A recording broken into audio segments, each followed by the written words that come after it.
प्रकृति के हर जीव जंतु का अपना महत्व है। इन्हें बचाना हमारा कर्तव्य है। 28 मई जिस दिन हम वर्ल्ड ड्यूगोंग डे मनाते हैं। ड्यूगोंग यानी सी काऊ, जिसका निक नाम है मैमल्स ऑफ द सी, को पता होना चाहिए कि यह एकमात्र हर्बीवोरस मराइन मैमल है जो इंडियन वाटर में पाया जाता है। यह भारत के अंडमान निकोबार, गल्फ ऑफ मन्नार, पाक बे और गल्फ ऑफ कच्छ के रीजन में पाया जाता है। वहीं इनकी सबसे ज्यादा जनसंख्या पाक बे में पाई जाती है। इनकी उम्र लगभग 70 साल तक होती है और इनकी रिप्रोडक्टिव साइकिल काफी स्लो होती है। ड्यूगोंग अपने लिए सी ग्रास खाते हैं, लगभग दिन में 20 से 30 किलो। उन सी ग्रास का नाम है साइमोडोसिया, हेलोफिला, थैलासिया और हेलोड्यूल। यहीं पर आपको बताता चलूं कि हेल्दी सी ग्रास भी इसेंशियल है मराइन लाइफ के लिए, जैसे कि टर्टल और फिश के लिए। ये भी पता होना चाहिए कि जो सी ग्रास होते हैं उनके पास 434.9 टन कार्बन डाइऑक्साइड को सोखने की क्षमता होती है।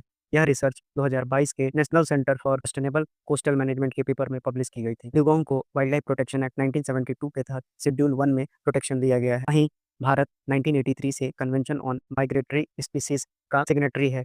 साथ ही साथ भारत 2008 से ड्यूगोंग मेमोरेंडम ऑफ अंडरस्टैंडिंग का भी सिग्नेटरी है। वहीं ड्यूगोंग कंजर्वेशन रिजर्व एस्टेब्लिश किया गया था 2022 में अब तमिलनाडु में, ताकि 122 किलोमीटर स्क्वायर के एरिया में ड्यूगोंग को प्रोटेक्शन दिया जा सके। हैबिटेट लॉस इनका सबसे बड़ा मेजर कंसर्न है, जिसमें water pollution, port construction, dredging और लैंड रिक्लेमेशन, जो एग्रीकल्चर रुnoff से आ रहा है, सीवेज से आ रहा है और साथ ही साथ इंडस्ट्रियल वेस्ट से आ रहा है। वहीं मैकेनाइज्ड फिशिंग भी इनका मुख्य हैबिटेट लॉस का कारण है, जिसमें मछुआरे मछली के जाल का यूज़ करते हैं, जिसमें इनकी भी जान चली जाती है। वहीं क्लाइमेट लॉस और ओशियन एसिडिफिकेशन भी इनका मुख्य कारण है हैबिटेट लॉस का। ये अंडमान निकोबार में इनकी इलीगल हंटिंग भी की जाती है। देखते हैं अपने पहले क्वेश्चन को, जहां आपसे पूछा गया है कि what is the primary reasons dugongs are called armour of the sea. इसका सही जवाब होगा their grazing on sea grass helps maintain its health and biodiversity.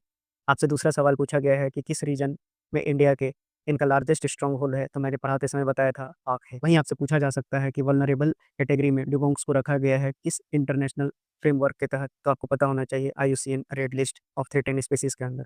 वहीं आपसे पूछा गया है कि what is the primary diet of dugong in the Indian sea water. Grass species like cymodocea और हेलोफिला, थैलेसिया एंड हेलोड्यूल से पूछा गया है कि which of the following is a major threat to dugong populations in India. इसका जवाब होगा destruction of sea grass meadows due to the port construction and pollution.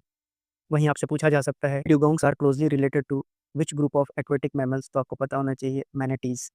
वहीं what distinguishes sea grass from seaweeds. Sea grass को seaweed से कैसे हम अलग देख सकते हैं, आपको पता होना चाहिए कि सी ग्रास एक फ्लावरिंग प्लांट है, वहीं सीवीड फ्लावरिंग प्लांट नहीं है। आखिरी सवाल जो आपसे पूछा जा सकता है कि when was the dugong conservation reserve established in Tamil Nadu and what area does it cover. तो मैंने बताया कि 122 स्क्वायर किलोमीटर का एरिया कवर करता है और इसकी शुरुआत 2022 में हुई थी।